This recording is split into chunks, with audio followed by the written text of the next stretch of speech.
Dear students, welcome to the classroom. Let's learn how to write the letter F. Capital F. Start from the top and draw a standing line down.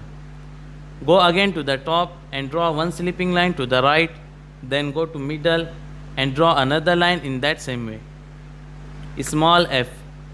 Start from the top making a curl and then continue to make a straight line down. Next, go just below the top curl and draw a sleeping line across. Now you know how to write the letter F, so try to write it properly.